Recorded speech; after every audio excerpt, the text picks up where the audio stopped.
Baghdad के शहर में एक दरवेश रहता था जो ज़्यादातर सफ़र में ही रहता था। वो कभी बगदाद के किसी एक गांव में नज़र आता तो कभी दूसरे गांव में। लोग अक्सर औक़ात उस दरवेश को ढूंढते और उससे अपनी मुरादें पूरी कराने के लिए दुआएं करवाते। एक दफ़ा वो दरवेश कमर बांधे किसी लंबे सफ़र पर जा रहा था। चलते चलते वो बहुत थक गया था, यहाँ तक कि उसके पाँव सूजने लगे। उसे भूख भी बहुत ज़ोरों की लग रही थी, फिर भी वो चलता ही रहा। न जाने अभी उसे कितना दूर जाना था कि सूरज गरूब होने लगा। इतने में वो एक गांव में पहुंच गया। सोचने लगा कि आज रात यहीं कहीं आराम करना चाहिए, सुबह ताज़ा दम होकर फिर आगे चलूँगा। यही सोचकर वो एक बड़े से शानदार मकान पर गया और दरवाजे पर दस्तक दी। थोड़ी देर में एक मोटी सी औरत ने दरवाज़ा खोला और होते ही पूछा, कौन हो तुम और क्या चाहते हो? दरवेश ने बड़ी नरमी से जवाब दिया, मैं एक मुसाफिर हूँ। आज की रात आराम करने के लिए अगर आप मुझे अपने घर में थोड़ी सी जगह दे दें तो मेहरबानी होगी। औरत ने गुस्से से कहा, दफ़ा हो जाओ यहाँ से। अगर मैं तुम जैसे हर निकम्मे आदमी पर यूँ ही मेहरबानी करने लगूँ तो अपने घर का खर्च कैसे पूरा करूँगी? दरवेश मुसाफिर मायूस होकर आगे बढ़ गया। उसी औरत के पड़ोस में एक छोटा सा टूटा फूटा मकान था। दरवेश ने उस मकान का दरवाज़ा खटखटाया। एक कमज़ोर सी बुढ़िया ने दरवाज़ा खोला और बोली, आओ भाई, कहाँ से आए हो और क्या चाहते हो? दरवेश बोला, बड़ी भी, मैं एक थका हारा मुसाफिर हूँ। रात बसर करने के लिए मुझे थोड़ी सी जगह चाहिए। अगर आज रात के लिए आप मुझे अपने घर में जगह दे दें तो आपकी बड़ी मेहरबानी होगी। बुढ़िया ने नरमी से कहा, आ जाओ भाई, इस छोटे से मकान में पहले भी तो इतने लोग रहते हैं, तुम भी आ जाओ तो क्या फ़र्क पड़ेगा।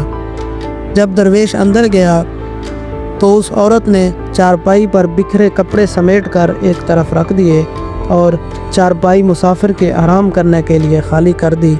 दरवेश की आधी थकन तो बुढ़िया की नरमी और फिराख दिली से उतर चुकी थी। वो घर के अंदर जाकर चारपाई पर बैठा और बैठे बैठे इस छोटे से घर का जायज़ा लेने लगा। उसने देखा कि घर में छोटे बड़े कई बच्चे हैं, सब ने पुराने कपड़े पहन रखे हैं। ये देखकर मुसाफिर ने पूछा, ऐ नेकबख्त औरत, तुम अपने बच्चों के लिए नए कपड़े क्यों नहीं बनाती हो? औरत ने ठंडी सांस भरते हुए कहा, भाई, मैं एक गरीब बेवा हूँ। मेहनत मजदूरी करके किसी न किसी तरह इनका पेट पालती हूँ, लेकिन कपड़े बनाने के लिए पैसे कहाँ से लाऊं? अपनी तरफ से तो बहुत कोशिश करती हूँ, लेकिन पूरा ही नहीं पड़ता। खैर, अब तो खाने का वक्त हो गया है और जैसा भी रूखा सूखा है इसी में शरीक हो जाओ। दरवेश ने कनखियों से दस्तरखां पर नज़र डाली तो देखा कि थोड़े से चावल, कुछ रोटियां और पतली सी दाल रखी है जो इन बच्चों के लिए भी काफ़ी नहीं थी। ये देखकर उसने कहा, पड़ी भी, खाना तो मेरे पास था, जो थोड़ी देर हुई मैंने खा लिया है। अब मुझे बिल्कुल भूख नहीं है। अपने बच्चों के साथ तुम खाना खाओ, मैं बहुत थका हुआ हूँ, इसलिए ज़रा आराम करना चाहता हूँ। ये कहते हुए लेट गया और कुछ ही देर में खराटे लेने लगा। सुबह उठते ही बुढ़िया से कहा, बड़ी भी, तुमने एक थके हारे मुसाफिर को रात भर आराम करने के लिए जगह दी और बड़ा सवाब कमाया। मैं तुम्हारी मेहमान नवाजी का बहुत शुक्रगुजार हूँ। मैं दुआ करता हूँ कि खुदा करे तुम जो काम भी आज सुबह शुरू करो वही शाम तक करती रहो। यह सुनकर बुढ़िया ने मुस्कुराते हुए कहा, ऐ मेहरबान भाई, तुम्हारी दुआ के बगैर भी तो सारा दिन मैं काम ही करती रहती हूँ। सुबह उठते ही काम में मसरूफ़ हो जाती हूँ और रात गए तक लगी रहती हूँ, लेकिन काम है कि काम ख़त्म होने का नाम ही नहीं लेता। बुढ़िया ये बातें कर ही रही थी कि उसने अपनी आंखें उठाकर देखा तो दरवेश जा चुका था। दरवेश के चले जाने के बाद उस औरत ने बच्चों की तरफ देखा और सोचने लगी कि दरवेश ठीक ही तो कहता था कि इनके कपड़े वाकई चीथड़ों की तरह हो रहे हैं। बच्चे आखिर बिल्कुल लावारिस तो नहीं हैं, इनकी माँ अभी ज़िंदा है। घर में कपड़े का एक टुकड़ा पड़ा तो है, सबके ना सही जिसके किसी नाप के बन सकते हैं बना देती हूँ। ذرا ناپ تو کر کے دیکھوں، شاید بڑے بچے کا کرتا ہی بن جائے یا پھر شاید چھوٹے بچے کا۔ یہی سوچ کر وہ پڑوسن کے ہاں سے کپڑا ناپنے کا فیتا مانگ لائی۔ واپس آ کر اس نے صندوق سے کپڑا نکالا اور بڑے بچے کے کرتے کے لیے اس میں سے 1.5 گز کپڑا ناپ لیا۔ یہ دیکھ کر وہ بہت حیران ہوئی کہ کپڑا اب بھی اتنا ہی موجود تھا۔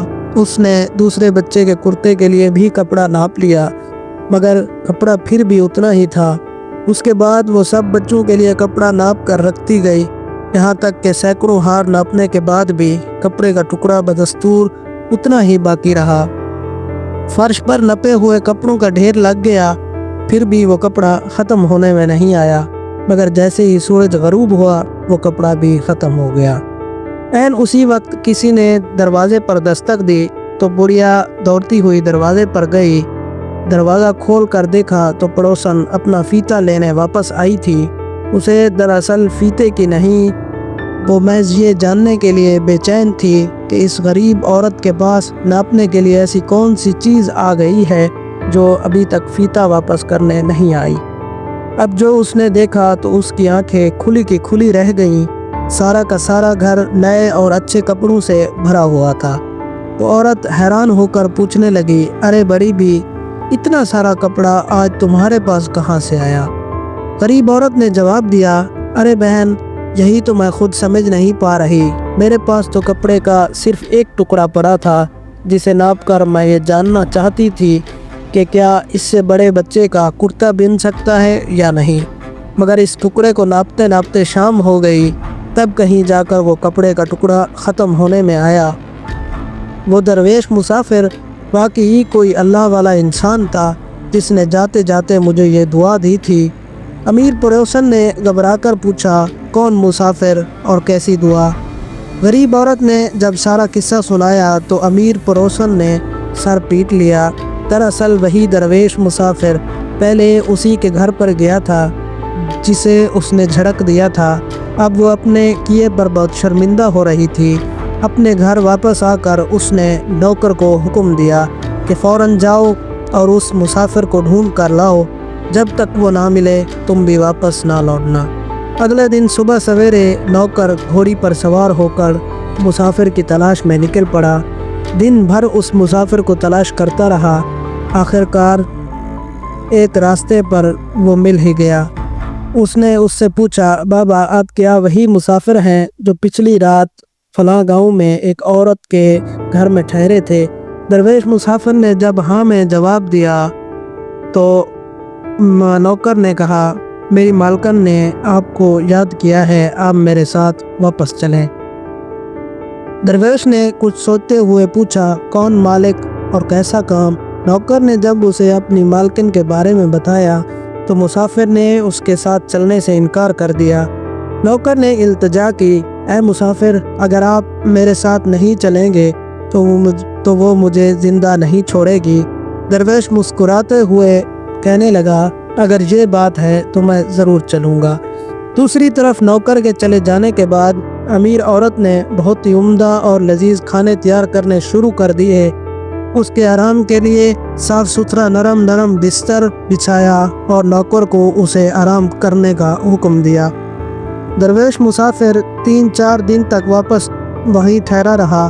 اس دوران اس عورت نے اسے جانے کے لیے تو نہیں کہا، البتہ کھانے پینے میں ہر روز فرق پڑتا گیا، یہاں تک کہ چوتھے دن ناشتے میں چائے کے ساتھ اور کھانے کو کچھ نہیں آیا۔ درویش مسافر نے جب یہ صورتحال دیکھی تو اس نے وہاں سے چلے جانا ہی مناسب سمجھا اور مالک کو بلا کر اجازت چاہی۔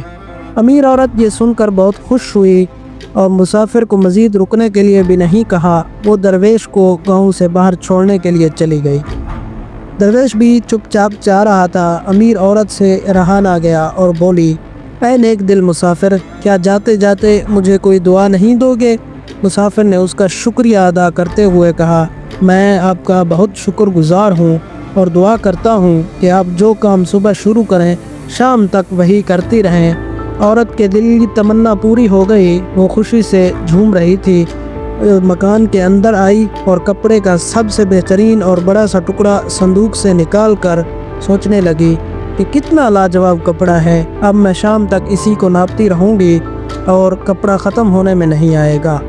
इसी तरह से मेरे पास इस उम्दा कपड़े के कई थान जमा हो जाएंगे।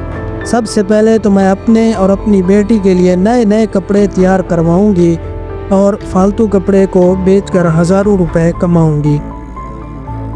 उसने कपड़े को मेज़ पर रखा और दूसरे कपड़े से नापने का फीता ले आई। उससे पहले कि वो फीते को हाथ में लगाती, उसे याद आया कि रात का बचा हुआ आटा रखा है, अगर यूं ही पड़ा रहा तो खट्टा हो जाएगा। क्यों ना पहले नौकर के लिए रोटी पका दूं और फिर इत्मीनान से सारा दिन कपड़े नापती रहूं। फीते को वहीं छोड़कर वो बावर्ची खाने में चली गई। नौकर ने पहले ही तनूर में आग जला रखी थी, मगर काम जल्दी ख़त्म होने के लिए औरत ने उस आग को और भी तेज़ कर दिया और ख़ुद उसी बासी आटे को ज़रा और गूंद कर नरम करने लग गई। थोड़ी ही देर में उसने कई रोटियां तनूर में लगा दी। तनूर में चूँकि ज़रूरत से ज़्यादा आग थी, उस वजह से तमाम रोटियां जल कर कोयला हो गईं। उसने एक बार फिर रोटियां तनूर में लगा दी। इस बार भी जब रोटियां तनूर में लगाई तो वो भी जली हुई थीं। चुनाचे रोटियां बना कर वो तनूर में लगाती रही और हर बार जली हुई रोटियां तनूर से निकाल कर फेंक रही थी। ना आटा ख़त्म होने में आता था और ना ही तनूर की आग कम होती थी और ना ही वो रोटियां बनाना बंद करती थी। हालांकि वो थक कर चूर हो गई थी, फिर भी न जाने क्यों रोटियां बनाना बंद नहीं कर सकती थी।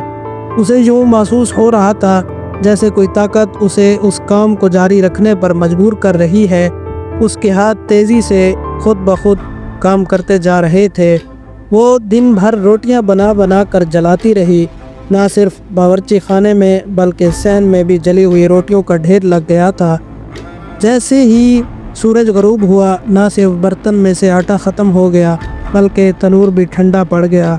जली हुई रोटियों के ढेर के पास वो बैठी काफ़ी देर तक मुसाफिर और उसकी दुआ को कोसती रही। दोस्तों, ये कहानी आपको कैसी लगी? कमेंट्स में अपनी राय का इजहार ज़रूर कीजिएगा और हमारे चैनल को सब्सक्राइब ज़रूर कीजिएगा। वीडियो देखने का बहुत बहुत शुक्रिया।